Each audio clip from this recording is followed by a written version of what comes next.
Hello, नमस्कार भाई, स्वागत है आप सभी का। आज हम लोग सीडीपी की बात करेंगे। सबसे पहला क्वेश्चन है, प्रथम मनोविज्ञान प्रयोगशाला की स्थापना किसने की? इसका सही जवाब है विलियम वुंट।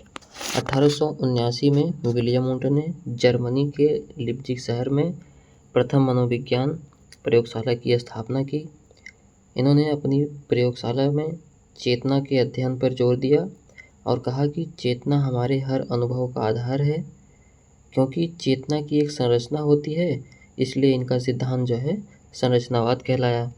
ठीक है। और प्रथम प्रयोगशाला स्थापित करने वाले उंट जी को प्रयोगशाला या प्रयोगात्मक मनोविज्ञान का जनक होने का भी श्रेय प्राप्त है। ठीक है। अब देखिए, इसमें लिखा हुआ है विलियम जेम्स। विलियम जेम्स जो है ये हैं प्रकार्यवाद के। ठीक है, प्रकार्यवाद के हैं। और इसके बाद ये जेबी वाटसन जी लिखा है, ये व्यवहारवाद के हैं।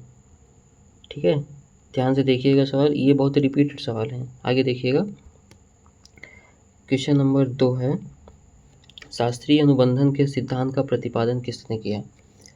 शास्त्रीय अनुबंधन के सिद्धांत का जो प्रतिपादन किया है वो है इवान पावलोव।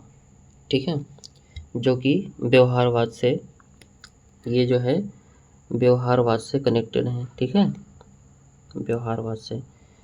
तो ये रसिया के मनोवैज्ञानिक हैं और एक फिजियोलॉजिस्ट हैं, मतलब कि शरीर विज्ञानी हैं, जिनको जो है 1904 में नोबेल प्राइज़ भी मिला था। और इन्होंने अपना जो प्रयोग है वो कुत्ते पे किया था। ठीक है, तो इनकी थ्योरी जो है कहलाती है एस टाइप। एस टाइप मतलब स्टिमुलस के लिए। ठीक है, और इनकी एक प्रसिद्ध बुक है जिसको हम कहते हैं कंडीशन रिफ्लेक्सेस। ठीक है, अब देखिए इसमें लिखा हुआ है एक BF Skinner. Option number A है बीएफ स्किनर। बीएफ स्किनर को क्रिया प्रसूत अनुबंधन। ठीक है, और इसके बाद यहाँ नीचे लिखा हुआ है कोहलर ने जो है अंतर्दृष्टि का सिद्धांत, मतलब इनसाइट लर्निंग जो है, इसका जो है सिद्धांत दिया था। ठीक है, आगे चलते हैं। Question number 3, the interpretation of dreams पुस्तक किसने लिखी? बहुत इंपॉर्टेंट सवाल है, ये कई बार पूछा गया है, ये एमपी टेट में भी आया है। ठीक है, इसका जो जवाब होगा ये हो जाएगा Sigmund Freud. Option number A.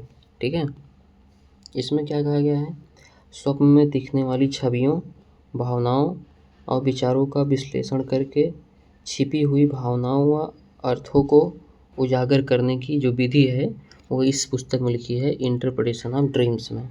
ठीक है, यहाँ देखिए एक लिखा हुआ है यूंग, ऑप्शन नंबर बी में। इनको कहा जाता है विश्लेषणात्मक मनोविज्ञान का जनक। ठीक है दोस्तों, आगे चलते हैं क्वेश्चन नंबर 4 की तरफ। इसमें लिखा है 4 चरणों वाले संज्ञानात्मक विकास का सिद्धांत किसने दिया? तो 4 चरणों वाले संज्ञानात्मक, जब संज्ञानात्मक की बात आती है तो वहाँ सबसे पहले बात आती है जीन पियाजे की। ठीक है, जीन पियाजे जो है ये स्विस साइकोलॉजिस्ट हैं और इन्हें जो है विकासात्मक सिद्धांत का पिता भी कहते हैं। इन्होंने 4 चरण जो दिए थे, जो 4 चरण दिए हैं, सबसे पहला दिया था sensory motor stage, sensory motor, जिसको हम कहते हैं संवेदी गामक अवस्था। ठीक है, जो 0 से 2 साल तक मानी जाती है। फिर उसके बाद दूसरी जो अवस्था है वो पूर्व संक्रियात्मक कहते हैं, जो 2 से 7 साल तक मानी जाती है। तीसरी अवस्था मूर्त संक्रियात्मक कहते हैं, जो कि 7 से 11 साल तक मानी जाती है। और जो चौथी अवस्था है अमूर्त संक्रियात्मक, जिसमें बच्चा थिंकिंग, रीजनिंग सब कुछ सीख जाता है। ठीक है, वो 11+ के उम्र के लोगों के लिए। ठीक है, और देखिए इसमें लिखा हुआ है लेव वाइगोस्की। इनको जो है सामाजिक सांस्कृतिक जो है सिद्धांत कौन सा दिया था? सामाजिक सांस्कृतिक का। ठीक है, और एक ऑप्शन और लिखा है कोहलबर्ग जो है नैतिक विकास का सिद्धांत दिया था। ठीक है, जो कि यूएसए के रहने वाले हैं। और एक और ऑप्शन है, ऑप्शन नंबर सी देख लीजिए, ब्रूनर को अधिगम का संज्ञानात्मक सिद्धांत का जनक माना जाता है। ठीक है, देखिए चारों ऑप्शन ध्यान से देखते जाएंगे तो क्वेश्चन जो है गलत होने की संभावना बहुत कम रहेगी। आगे चलते हैं दोस्तों। देखिए इसमें लिखा है पहला व्यवहारिक बुद्धि परीक्षण किसके द्वारा किया गया। ठीक है, एक कई बार सवाल पूछा गया है, तो इस सवाल का जो उत्तर है ये हो जाएगा अल्फ्रेड बिनो और थियोडोर सॉन। ठीक है, ये किया गया था 1905 में। आप ध्यान से सुनिएगा, ये तो पहला बुद्धि परीक्षण था, इनका नाम जो है इसमें आ गया। अल्फ्रेड बिनो ने कहा कि जो बुद्धि हमारी होती है वो एक कारक होती है, मतलब कि सिंगल फैक्टर। ठीक है, अब इसके बाद सुनिए ध्यान से। 1905 में इन्होंने अल्फ्रेड बिनो और थियोडोर सॉन ने बुद्धि परीक्षण का जो पहला बुद्धि परीक्षण का जो सिद्धांत था उसको दे दिया। अब 1908 में जो है 1908 में मानसिक आयु क्या है, मानसिक आयु जो है इसका नाम कौन दिया, अल्फ्रेड बिने ने। फिर उसके 4 साल बाद 1912 में वास्तविक आयु क्या, वास्तविक आयु, इसको किसने दिया, स्टर्न ने दिया। ठीक है, अब एक बुद्धि लब्धि का एक सूत्र बनाने के लिए अलग अलग लोगों ने अलग अलग दिया, लेकिन अभी पूरा नहीं हुआ। 1916 में टर्मन ने क्या किया कि बुद्धि लब्धि का सूत्र बनाने के लिए MA/CA में इंटू 100 किया। ठीक है, ये जो है क्या है, बुद्धि लब्धि का सूत्र है। ठीक है, अगर जिसे पूछा जाए कि बुद्धि लब्धि का सूत्र जो है फाइनल किसने किया तो वो टर्मन है। ठीक है, जिसको हम विलियम और आईक्यू का जो कॉन्सेप्ट था वो विलियम स्टर्न ने दिया था। ठीक है, तो आगे चलते हैं दोस्त। क्वेश्चन नंबर 6, इसमें लिखा है मनोविज्ञान व्यवहार और मानसिक प्रक्रियाओं का वैज्ञानिक अध्ययन है। मनोविज्ञान को व्यवहार के विज्ञान के रूप में सबसे पहले किसने परिभाषित किया। ये तो परिभाषा है दोस्तों, ये सबसे J.B. वाटसन जी की परिभाषा है। जहाँ भी व्यवहार का विज्ञान आए तुरंत जो है वहाँ पर J.B. वाटसन का नाम आता है। ठीक है, और सिगमंड फ्रॉइड जी ने क्या कहा था, इन्होंने कहा कि मनोविज्ञान मन का अध्ययन है जो अचेतन उद्देश्यों द्वारा संचालित की जाती है। और उन्होंने कहा कि मनोविज्ञान को अनुभव का विज्ञान कहते हैं। ठीक है, आगे चलते हैं दोस्तों। व्यक्तित्व के शील गुण सिद्धांत के प्रणेता कौन है। देखिए व्यक्तित्व का जो शील गुण सिद्धांत है इसको जो है गार्डन आलपोर्ट ने दिया था। उनका मानना था कि व्यक्तित्व कोई प्रकार नहीं होता, व्यक्तित्व में कुछ गुण पाए जाते हैं, जिसके हिसाब से उन्होंने 1800 शील गुण दिए। ठीक है, 1800 शील गुण की एक सूची दिए और उन्होंने इन शील गुणों को 2 भागों में बांटा। ठीक है, एक तो कहा कि सामान्य, और एक को जो है विशिष्ट कहा। ठीक है, अब ऐसे शील गुण जो सभी व्यक्तियों में पाए जाते हैं उसको हम सामान्य कहते हैं, जैसे सामाजिकता, आत्मरक्षा, आत्मसम्मान, ये क्या कहा जाता है, सामान्य शील गुण। लेकिन विशिष्ट शील गुण में क्या है, ऐसे शील गुण जो किसी व्यक्ति में खास हो और उसकी एक अपनी अलग पहचान बनाए। जैसे आप मान लीजिए कि गांधी जी को देख लीजिए, गांधी जी की अपनी एक अलग पहचान थी। क्यों, क्योंकि उनका एक अलग गुण था, सत्य और अहिंसा। ठीक है, क्वेश्चन नंबर 8, इसमें लिखा है स्याही धब्बा परीक्षण व्यक्तित्व मूल्यांकन की किस श्रेणी में आता है। देखिए ये आप जब डिटेल से पढ़ेंगे दोस्तों तो इसमें कई परीक्षण होते हैं। ठीक है, निरीक्षण विधि, व्यक्तित्व इतिहास विधि और प्रक्षेपण विधियाँ, कई विधियाँ होती हैं। तो इसका जो आंसर होगा प्रक्षेपी विधि। ठीक है, इसमें क्या है 1921 में हरमन रोल्सा ने स्याही धब्बा जो परीक्षण है 1921 में हरमन रोल्सा ने इसको दिया था। इसमें क्या होगा, देखिए व्यक्तित्व का परीक्षण है। पहली बात तो व्यक्तित्व का परीक्षण है। इसमें क्या हुआ, इन्होंने 10 कार्ड दिए। ठीक है, 10 कार्ड दिए जिसमें 5 जो है कार्ड ब्लैक एंड वाइट थे ठीक है, और 2 रेड थे और 2 जो है 3 जो है अदर कलर्स के थे। ठीक है, तो वही कार दिखा कर के मतलब उनसे जो है अलग अलग आकृतियाँ बनी होती थी उसमें, उसी के बारे में जानकारी ली जाती थी। ठीक है, आगे चलते हैं। Question number 9। क्वेश्चन नंबर कह रहा है मानसिक आयु का शब्द पहली बार किसके द्वारा प्रस्तुत किया गया। ये तो अभी आपको हम बताया 1905 में अल्फ्रेड बिने द्वारा। ठीक है, आगे चलते हैं। Question number 10। हीन भावना की अवधारणा किसने प्रस्तावित की। दोस्तों ये कई बार पूछा गया है। हीन भावना की अवधारणा इसको दिया था ऑस्ट्रेलियाई मनोचिकित्सक थे, उनका नाम था अल्फ्रेड एडलर। क्या नाम था? Alfred Adler. दोस्तों नाम ध्यान रखिएगा, हीन भावना किसने दिया? अल्फ्रेड एडलर, जो कि कहाँ के थे? ऑस्ट्रेलियाई मनोचिकित्सक थे।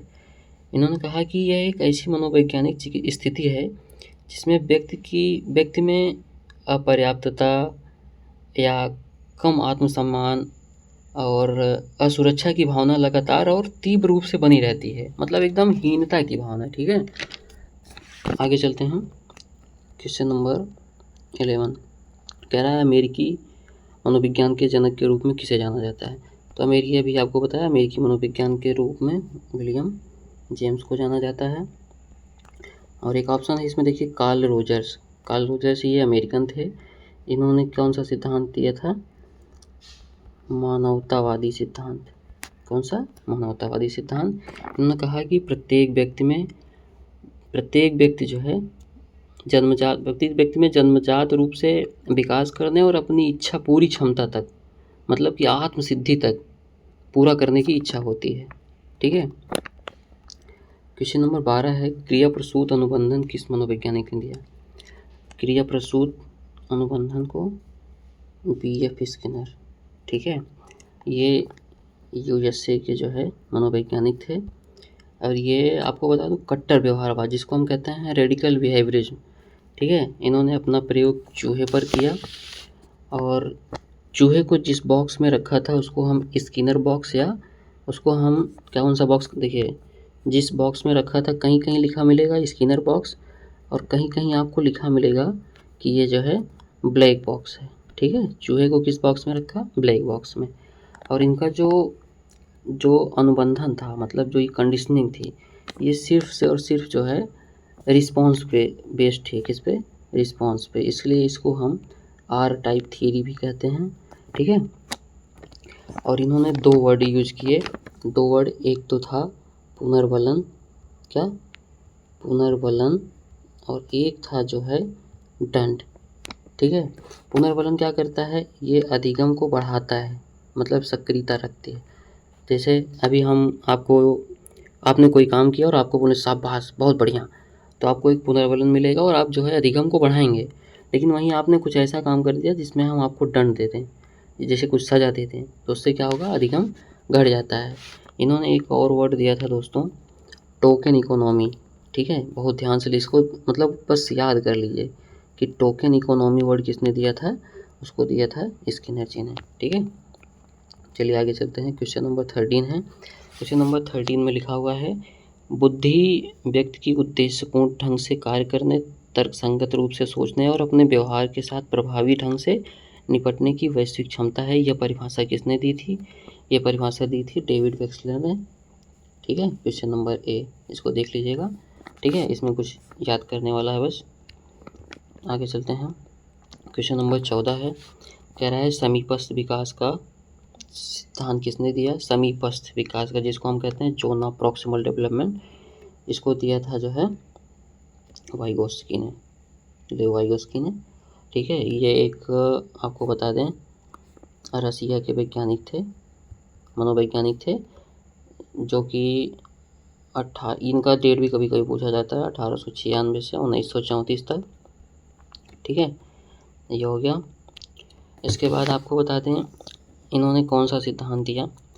सिद्धांत दिया था सामाजिक सांस्कृतिक सिद्धांत। ठीक है, इनके 3 बहुत मेन वर्ड आप ध्यान रखिएगा, जहाँ दिखे समझ जाइएगा कि वो वाइगोस्की जी द्वारा दिया गया है।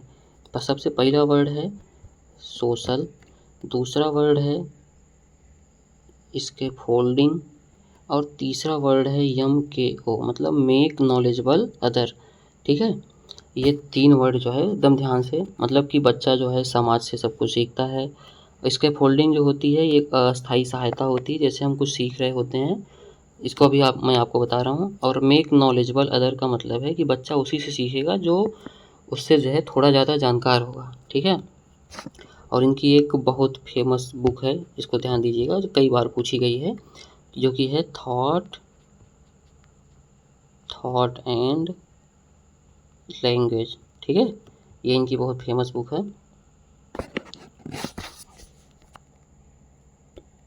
आगे चलते हैं दोस्तों, आगे हम लोग बात करेंगे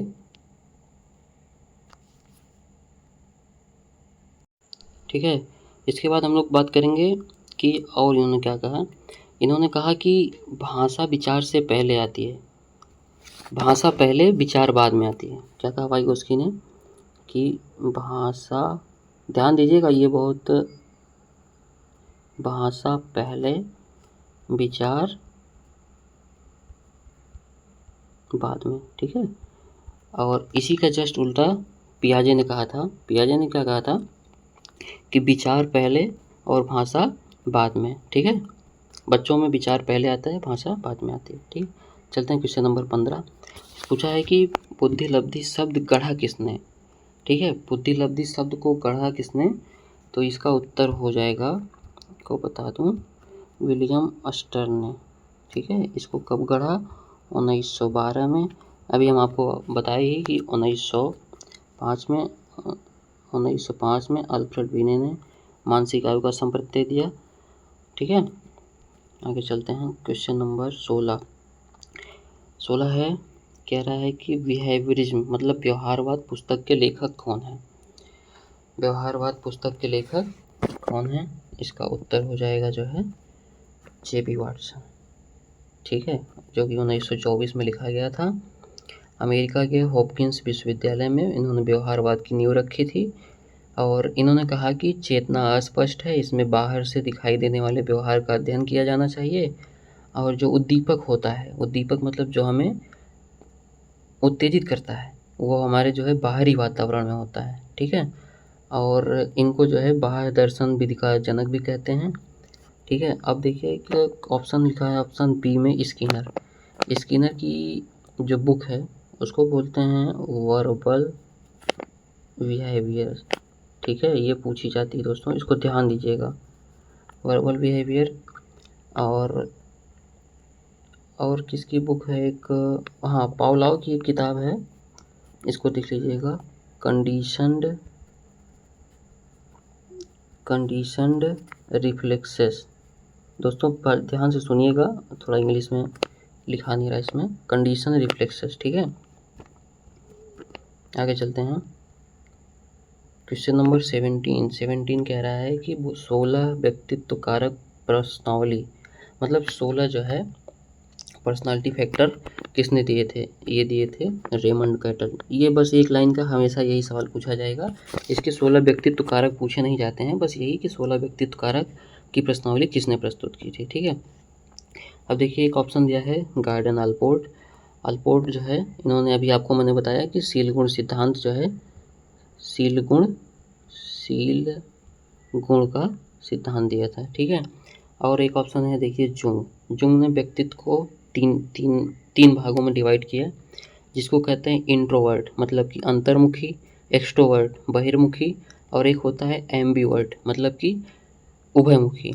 ठीक है, और एक ऑप्शन नंबर ए देखिए हैंज आइजेंक है, इन्होंने क्या किया था, ये जर्मन मनोवैज्ञानिक थे, इन्होंने व्यक्तित्व सिद्धांत का प्रतिपादन किया था। ठीक है, क्वेश्चन नंबर 18 पे आ गए हम लोग। कह रहे हैं पियाजे के सिद्धांत में नई जानकारी को हमारे पहले से मौजूद स्कीमा में शामिल करने की प्रक्रिया को क्या कहते हैं। देखिए सबसे पहले जानिए कि स्कीमा क्या होता है। स्कीमा आपको बता दें, जैसे मान लीजिए आपका दिमाग है, या आपका मान लीजिए ये कुछ ऐसे मतलब घर में है जहाँ पे आपने ऑर्गेनाइज स्ट्रक्चर में सब कुछ जो है व्यवस्थित ढंग से रखा हुआ है, तो उसी तरह हमारा दिमाग भी है कि एक और packet of organise structure of mind. ठीक है, इसको हम स्कीमा कहते हैं। तो इसमें लिखा है कि नई जानकारी को हमारे पहले से मौजूद स्कीमा में शामिल करने की प्रक्रिया को क्या कहते हैं। मतलब जो पहले से ऑर्गेनाइज्ड है उसमें अगर हम कुछ नई जानकारी जो है अगर ऐड करेंगे तो उसको हम क्या कहते हैं। नई जानकारी या अनुभव को बिना किसी बदलाव के पहले से मौजूद स्कीमा में अगर हम फिट करेंगे तो उसको हम लोग कहते हैं आत्मसातकरण, मतलब कि एसिमिलेशन। ठीक है, इसको आत्मसातकरण कहते हैं। मतलब कि जैसे मान लीजिए कुत्ता देखा काला कलर का, बच्चे ने कुत्ता देखा काला कलर का, उसके स्कीमा में फिक्स हो गया कि ये कुत्ता है। लेकिन कुछ समय बाद अगर एक सफ़ेद कुत्ता आ जाए तो उसको बताया जाएगा कि ये भी कुत्ता ही है, बस इसका कलर बदला। मतलब वो अपनी स्कीमा में बस उसको शामिल कर रहा है। ठीक है, ये हो गया। अब आपको बता दें इसके नीचे देखिए लिखा हुआ है समायोजन। ठीक है, नई जानकारी को समझने के लिए अपने पहले से मौजूद स्कीमा में थोड़ा सा बदलाव कर दें। ठीक है, जैसे अभी आपको बताया कि बच्चे ने आत्मसातकरण में क्या किया, कुत्ते को देखा और पहचान गया। अब क्या होगा, क्योंकि कुत्ते के भी 4 पैर 1 पूँछ होती है। ठीक है, अब अगर बच्चा क्या करे, उसी जगह बिल्ली को देख ले। किसको? बिल्ली को। तो क्या करेगा, अब अपनी स्कीमा में चेंज करेगा, अच्छा ये बिल्ली है। ठीक है, समझ रहे हैं ना। इसके बाद फिर नीचे लिखा हुआ देखिए संतुलन, जिसके द्वारा बच्चे आत्मसातकरण और समायोजन, मतलब कि इन दोनों के बीच में क्या करता है, संतुलन स्थापित करना है, उसको कहते हैं इक्विलिब्रेशन। ठीक है, नीचे लिखा हुआ है संगठन क्या होता है, जिसके द्वारा, इसको बता दूं, विचार और अनुभवों को एक तार्किक रूप में जोड़कर व्यवस्थित मानसिक संरचनाओं में एकीकृत करने की क्षमता जो है ये संगठन कहलाती है। ठीक है, क्वेश्चन नंबर 19 कह रहा है कि बुद्धि लब्धि मतलब IQ मापने का सूत्र किसने दिया। ये तो अभी आपको हमने बताया कि टर्मन ने दिया था। ठीक है, टर्मन जी ने दिया था, जिन्होंने कहा कि MA मतलब मेंटल एज बटे CA क्रोनोलॉजिकल मतलब वास्तविक आयु गुणे 100। ठीक है, अब देखिए ये कहाँ पे लिखा हुआ है, वही इसका उत्तर हो जाएगा, MA बटे CA into 100, option number A. ठीक है, चलते हैं आगे। क्वेश्चन नंबर 20 में कह रहा है कि आवश्यकताओं का पदानुक्रम सबसे नीचे मतलब आधार पर किन आवश्यकताओं को रखता है। ठीक है, अब ये देखिए आवश्यकताओं का पदानुक्रम सबसे पहले जानिए कि इसको दिया है किसने। इसको देने वाले थे अब्राहम मैस्लो। ठीक है दोस्तों, इसको ध्यान से देखिएगा, इसको किसने दिया था, मैस्लो ने दिया था। ठीक है, इसमें क्या हुआ, इसमें 5 चरण थे। ठीक है, क्या थे, 5 चरण थे, जिसको एक स्ट्रक्चर में आपको बता रहा हूँ, एक स्ट्रक्चर में इसको बनाया गया था ऐसे नीचे। तो ठीक है, यहाँ पर पहले में यहाँ पे क्या रहती हैं, शारीरिक चीज़ें, क्या शारीरिक आवश्यकताएं। यहाँ पर शारीरिक आवश्यकताएं होती हैं, जैसे air, water, food, shelter, sleep, clothing. ठीक है, ये हमारी शारीरिक आवश्यकताएं। फिर जब हमारी शारीरिक आवश्यकताएं पूरी हो जाती हैं तो हमको क्या चाहिए, दूसरे स्टेज पे हमको चाहिए सुरक्षात्मक। क्या, सुरक्षात्मक मतलब हमारी पर्सनल सिक्योरिटी हो, हमारे पास एम्प्लॉयमेंट हो, हमारे पास रिसोर्सेस हो, हेल्थ हो, बढ़िया प्रॉपर्टी हो। ठीक है, ये दूसरे स्थान पे आ गई। फिर तीसरा वाला जो है, तीसरे स्टेप पे आती है लव एंड बिलोंगिंग। क्या, ठीक है, प्रेम और अपनेपन की आवश्यकता, जिसमें फ्रेंडशिप होती है, इंटीमेसी होती है, फैमिली होती है और सेंस ऑफ कनेक्शन बढ़ते हैं। ठीक है, ये हमारी लव, यहाँ पे लव और बिलोंगिंग की हो गई। ऑप्शन ये चौथे स्टेप पे आता है, चौथे स्टेप पे स्टीम। क्या बोलते हैं इसको बोलते हैं स्टीम। आप लोग सुनते रहिएगा, स्टीम मतलब कि सम्मान की आवश्यकता। मतलब कि जब हमारी शारीरिक आवश्यकताएं पूरी हो गई, हमको सुरक्षा भी मिल गया, हमको जो है फैमिली और फ्रेंडशिप भी मिल गई, अब हमको क्या चाहिए, सम्मान मतलब रिस्पेक्ट, सेल्फ स्टीम मतलब हमारा एक स्टेटस हो, रिकॉग्निशन मतलब हमको लोग पहचाने, हमारी एक स्ट्रेंथ हो और हम एकदम क्या करें, फ्रीडम हो। ये इसके बाद फिर 5वीं जो स्टेप आती है, जिसको हम कहते हैं आत्म सिद्धि। ये आत्म सिद्धि, दोस्तों सुनते रहिएगा, इसको कहते हैं आत्म सिद्धि। ठीक है, जिसको कहते हैं सेल्फ एक्चुअलाइजेशन। मतलब कि desire to become the most that one can be, मतलब कि एक मतलब उच्च स्तर को प्राप्त कर लेना। ठीक है, इसको कहते हैं आत्मसिद्धि। ठीक है दोस्तों, इसके बाद इनकी एक बुक आती है, आपको बता दूं, इसको कहते हैं मोटिवेशन एंड पर्सनैलिटी, ठीक है। और इस सिद्धांत को और किस नाम से जानते हैं आपको बता दूं, इस सिद्धांत को और जानते हैं मांग एवं आपूर्ति का सिद्धांत, मानवतावादी सिद्धांत या आत्मसिद्धिकरण का सिद्धांत कहते हैं। अब देखिए इसमें पूछा था आवश्यकताओं का पदानुक्रम, सबसे नीचे क्या होती हैं दोस्तों, अभी हमने आपको बताया कि शारीरिक अवस्थाएं, ठीक है।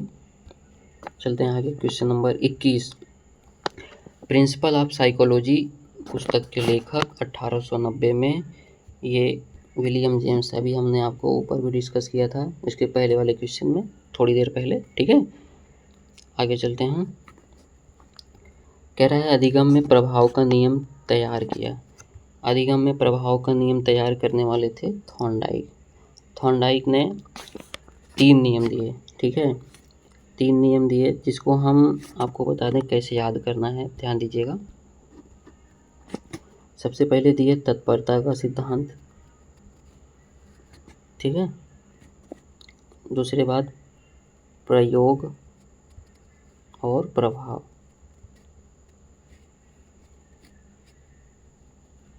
ठीक है। इसको कहते हैं रेडीनेस, इसको कहते हैं एक्सरसाइज, इसको कहते हैं एफर्ट, ठीक है। कह रहा है कि प्रभाव का नियम किसने दिया, आपको मैंने बता दिया थॉर्नडाइक। तत्परता का नियम क्या कहता है, जब तक कि आप खुद से तत्पर नहीं है किसी काम को करने के लिए, तब तक जो है अधिगम हमारा पॉजिटिव नहीं होगा, ठीक है।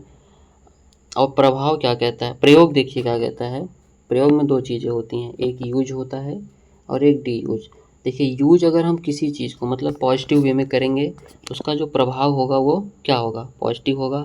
अगर हम उसका मिस यूज करेंगे मतलब एक निगेटिव डायरेक्शन में, तो हमारा जो अधिगम होगा वो निगेटिव होगा। तो प्रभाव का नियम किसने दिया था, थॉर्नडाइक ने, ठीक है। और प्रयास एवं त्रुटि का सिद्धांत भी इन्होंने दिया था, ठीक है। आगे चलते हैं दोस्तों,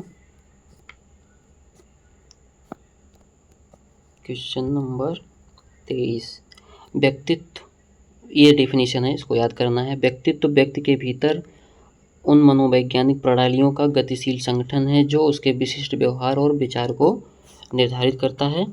इसका ऑप्शन जो है ये गार्डन आलपोर्ट जी ने दिया था, जिन्होंने जो है व्यक्तित्व के बारे में सीलगुड सिद्धांत को दिया था, जिसमें हम 2 भागों में बांटे थे, एक जनरल और एक स्पेसिफिक, ठीक है।